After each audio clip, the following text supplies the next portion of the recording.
Like a giant stack of ripe kindling, a 5-story apartment complex in Atlantic Station under construction burned quickly and burned hot. We looked at it and at first we thought it was just like a smokestack or something. And then we came out and we looked at it and it just kept getting bigger and bigger, and then pretty unbelievable. 100 firefighters turned out to tackle it. We had to do a defensive operation and get ladder pipes up in the air to try to minimize the exposure. We had an occupied 4-story apartment directly across the street. We had fire exposure to that apartment. We had to get those people evacuated. Alex Cook was one of those people.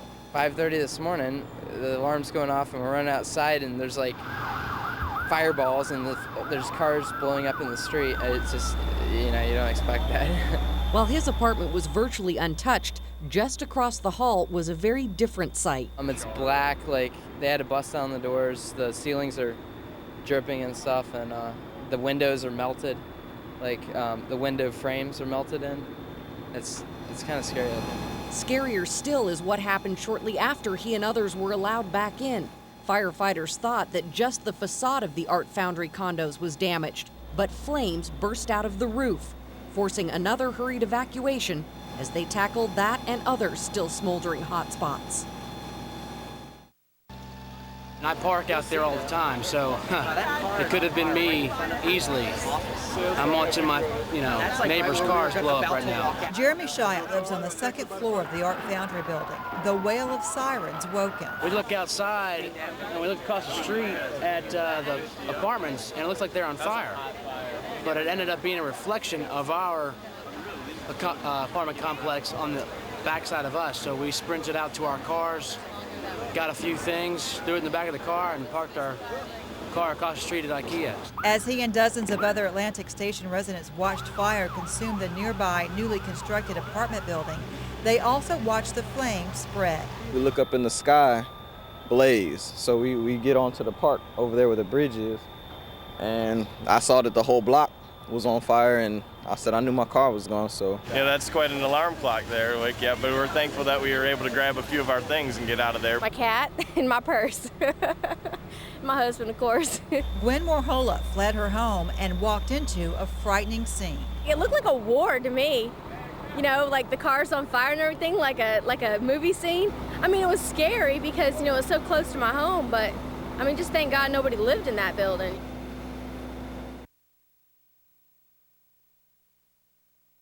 As we was going, I looked in my rearview mirror and I saw the truck. And I was like, oh my God. Monica Cook of Conyers was driving with her boyfriend Kendall Smith and her 9-year-old daughter in their Ford Taurus along I-285 East near Glen Ridge around 11:30 last night. Suddenly she saw this tractor-trailer rig approaching from behind at a high rate of speed.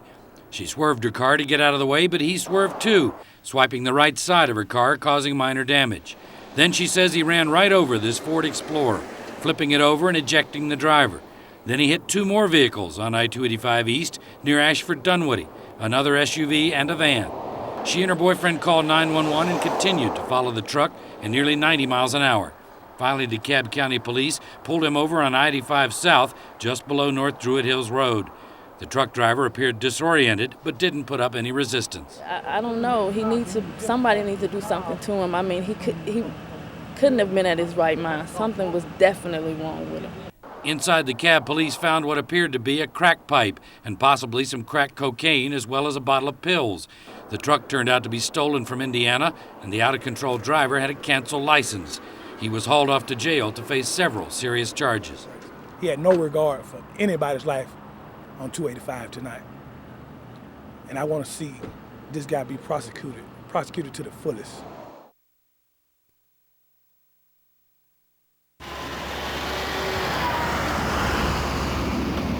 The weather is wet, icy cold, and the work grim. Police say Brown was gunned down in his driveway, and that's where the search for clues focuses. Brown had just finished training at sheriff's school, and police say he was to be sworn into office Monday. His family arrived home before Brown after a celebration of the fact. As he walked alone to his door, the family heard what sounded like automatic weapons fire.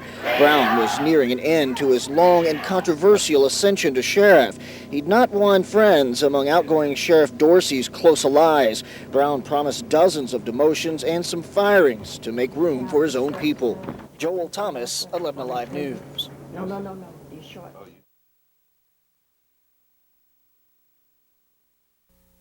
It sounds like a large firecracker. Pop, pop, pop. Robin Almodovar was entertaining two friends while she tended bar at the Hole in the Wall. The gunfire came from a lot up the street where her visitors had parked their car. Everything was roped off, cops, and I'm like, oh my goodness.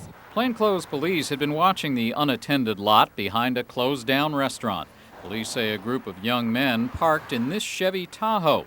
One of them tried to break into a Buick Grand National. The police say they blocked the Tahoe with their car, and an officer got out ordering the driver to stop. But according to police, the driver bore down on the officer, who fired, killing 18-year-old Corey Ward. The Tahoe then plowed into the officer's legs. Many Buckhead partiers pay a lot of money to park on a Saturday night, so an unattended lot like this one is tempting because it's free. But on this Sunday morning, it wasn't safe. I don't know if I'll be parking here anymore. I mean, it's scary because I usually come down here by myself or, with a girlfriend or something like that. And, I mean, I guess it's scary. James Kilgore says it's scary, too.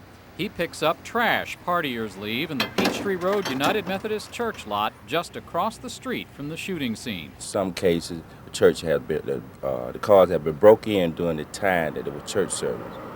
And that's bad around the community at the time. It's not safe here anymore, ladies, at all. These women wish they'd see the police more often. Dennis O'Hare, 11 Alive News.